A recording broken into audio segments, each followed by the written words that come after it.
Have you ever felt like you're carrying a wisdom so ancient, so complete, that speaking it out loud would only diminish it? There's a term for this in Gnostic mysticism. They call it Sophia, divine wisdom. Not the kind you learn from books or teachers, but the kind that remembers itself through you when you finally stop searching and start listening. I'm going to tell you something that might shake you. If you've reached the Sophia stage, the final threshold of awakening in the Gnostic tradition, you already know it. You don't need me to confirm it. But what you might need is the language, the framework, the mirror that reflects back what you've been experiencing in the silence of your own consciousness. Because this stage, it's lonely, it's profound, and it's irreversible. Most spiritual content tells you how to get somewhere, how to achieve enlightenment, how to ascend to higher states.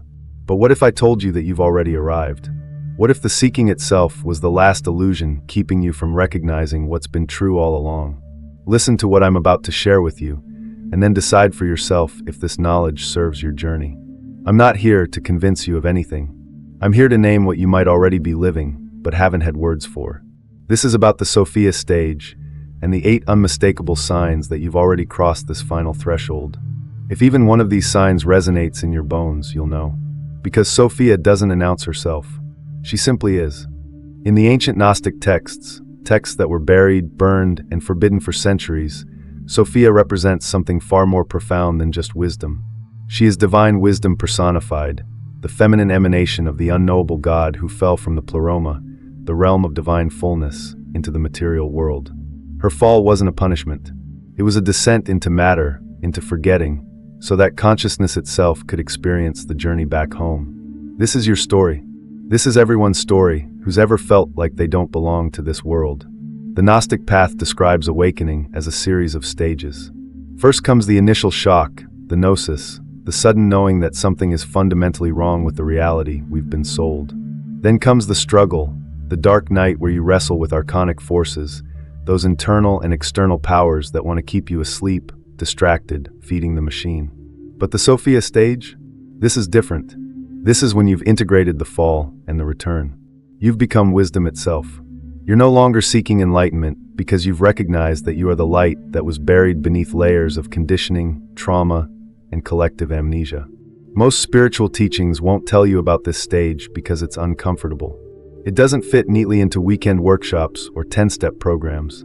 The Sophia consciousness is marked by a profound aloneness, not in a painful way, but in the recognition that you're carrying something most people aren't ready to see. You've moved beyond needing validation from the sleeping world. And that, my friend, changes everything. Sign 1. You see the archons for what they are. The Gnostic texts speak of archons, rulers of this material realm who feed on human ignorance and emotional energy. Before you think this is conspiracy theory territory, let me be clear. The archons aren't little demons hiding in shadows. They're systems, patterns, the invisible architecture of control running through governments, corporations, social media algorithms, and even that voice in your head telling you you're not enough unless you consume, perform, and obey. When you reach the Sophia stage, you see these systems with crystal clarity. You're not angry anymore. You're not raging against the machine or trying to wake people up who don't want to wake up. You simply see the code running in the background of consensus reality, and you choose not to participate in programs that drain your life force. You notice how advertising manipulates desire, how news cycles manufacture fear, how social hierarchies create artificial worth. And instead of feeling powerless, you feel liberated. Because once you see the puppet strings, you can't be puppeted anymore. This doesn't mean you withdraw completely. You still engage with the world, pay your bills, interact with people. But there's a part of you that remains untouchable, sovereign, free. Sign 2. You've stopped seeking and started remembering. There's a crucial distinction in Gnostic thought between knowledge and gnosis. Knowledge is information you acquire from outside yourself. Gnosis is direct, experiential knowing that arises from within. It's remembering what you've always known, but forgot when you took on this human form. In the Sophia stage, the frantic seeking stops. You're not collecting spiritual practices like merit badges anymore. You're not jumping from guru to guru, book to book, hoping someone will finally give you the answer. You've realized the answer isn't out there. It was never out there. The divine spark, the fragment of the true God that the Gnostic mystics spoke of, is already inside you, waiting for you to stop searching long enough to recognize it. I see this shift constantly. I used to devour every spiritual teaching I could find, always feeling one insight away from finally getting it. Now I sit in silence more than I read. I trust the inner knowing more than external authority. When a question arises, I don't immediately reach for my phone. I sit with it. I let it unfold. The wisdom that emerges feels ancient, familiar, like I'm remembering something I knew before language existed. Sign 3. The pleroma feels like home. The pleroma, in Gnostic cosmology, is the fullness, the totality of divine powers existing in perfect harmony before the material world was created. It's not a place you go. It's a state of consciousness you return to. When you've reached the Sophia stage, you have moments, sometimes brief, sometimes sustained, where you feel completely held by something vast and loving. It's not the love you were taught about in religious institutions, conditional and transactional. This is the original love, the cosmic love that existed before separation, before duality, before good and evil were even concepts. You feel connected to everything and everyone, not in some abstract spiritual bypassing way, but in the bone-deep recognition that all of this, the suffering and the joy, the beauty and the horror, is part of one unfolding consciousness experiencing itself. These moments don't come through force. They come through surrender, through the willingness to let your small self dissolve into the larger self. And when you return from these states, you bring something back with you. A remembrance, a frequency. You walk through the world differently because you've touched the place where all souls originate. Sign 4. You hold paradox without needing resolution. The demiurge, the false god in Gnostic texts, created a world of duality. Light and dark, good and evil, right and wrong. He rules through separation, through the belief that things must be one way or the other. But Sophia consciousness transcends this binary prison. You've reached a point where you can hold opposing truths simultaneously without your mind short-circuiting. You understand that you are both human and divine, both completely powerless in the face of cosmic forces and infinitely powerful as a creator of your reality. You can see that the world is both perfectly unfolding and completely broken. You don't need to resolve these contradictions anymore because you've realized that paradox is the language of truth. This confuses people still operating in dualistic consciousness. They want you to pick a side. Are you spiritual or practical? Optimistic or realistic? Engaged with the world or detached from it? And you're just both. Neither. Beyond. You've stepped outside the framework that demands you choose, and in that space, you found a kind of freedom that can't be articulated, only lived. Sign 5. Other people's projections pass through you like light. One of the most liberating aspects of the Sophia stage is the dissolution of the false self, the ego construct you built to survive in a world that demanded you be someone other than who you truly are. When that structure weakens, something miraculous happens. Other people's opinions, judgments, and projections stop sticking to you. The Gnostics understood that most humans are asleep, living in kenoma, the emptiness, mistaking shadows for substance.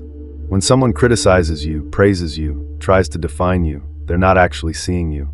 They're seeing their own reflection, their own fears and desires projected onto the screen of your presence. And when you're awake to this, when you're rooted in Sophia consciousness, their projections just pass through you like light through a clear window. This doesn't mean you're cold or indifferent. You can still have compassion, still engage deeply with people. But you're no longer taking personally what was never personal to begin with. Someone calls you arrogant for speaking your truth. That's their relationship with power.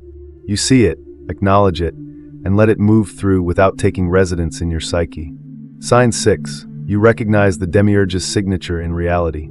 This might be the most controversial sign, but stay with me. The Gnostics taught that the material world was created not by the true God, the unknowable source, but by the demiurge, a lesser deity who believed himself to be the ultimate creator. This world, therefore, bears his signature: limitation, suffering, entropy, and the illusion of separation. When you've reached Sophia consciousness, you start recognizing this signature everywhere. You see how the systems of this world are designed to keep you small, distracted, and disempowered. How they promise fulfillment through external acquisition while the soul starves. How they pathologize your spiritual experiences and medicate your divine discontent. How they celebrate the shallow and ridicule the sacred. But here's where it gets interesting. You don't fall into nihilism or despair about this. Instead, you develop what I call sacred discernment.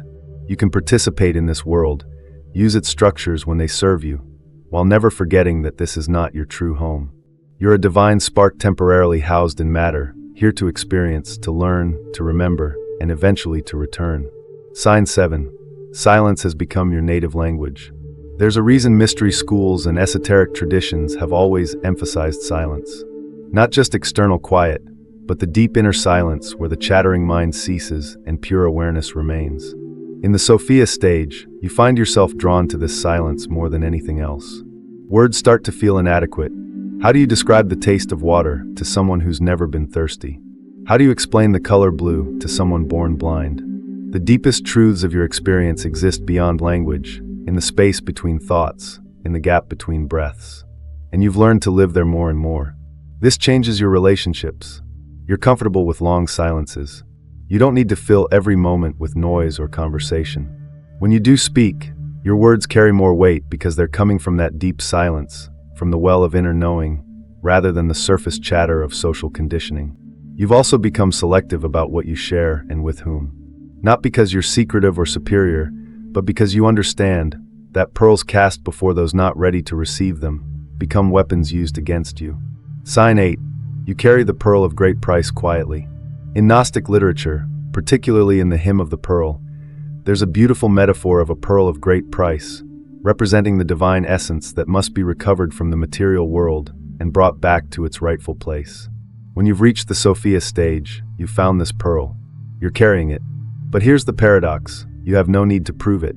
The people still seeking, still trying to convince themselves and others of their spiritual advancement, they wear their awakening like a badge. They need you to know how conscious they are, how many dimensions they can access, how many spiritual texts they've studied. But you're beyond that.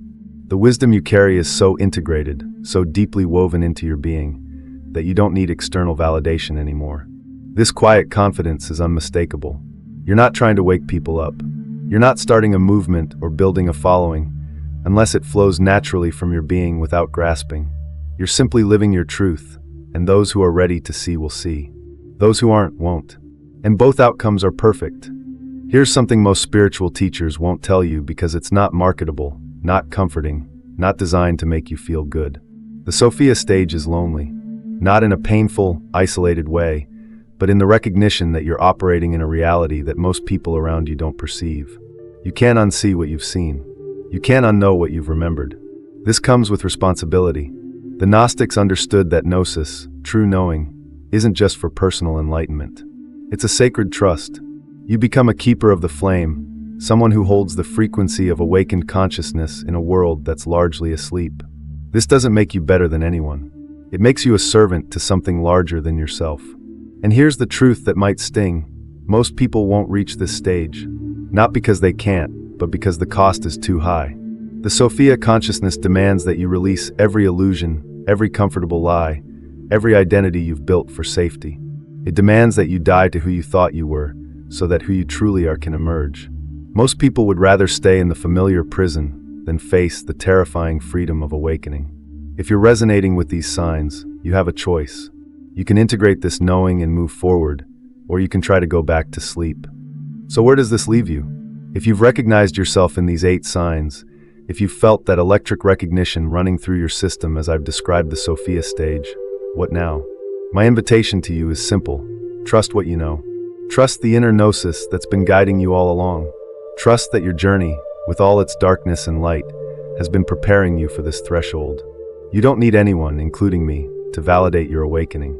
You don't need permission to step fully into the wisdom you carry. The path from here isn't about acquiring more knowledge or reaching higher states. It's about embodying, integrating, and living from this place of Sophia consciousness in every moment. It's about bringing heaven to earth, not by preaching or converting, but by being so authentically yourself that you give others permission to do the same. I want you to sit with a question. If you truly embrace that you've already arrived, that the seeking is over, that you are the wisdom you've been searching for, how would you live differently tomorrow? If this video resonated with something deep inside you, if it put words to experiences you thought were yours alone, let me know. Write, I'm in Sophia Phase in the comments. And if you want to continue exploring these hidden pathways of consciousness together, subscribe. Not because I need your validation, but because this work is more powerful when we recognize we're not alone in carrying it. Until next time, remember, you're not broken.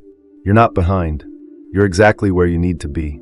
And the light you're seeking? It's been shining through your eyes all along.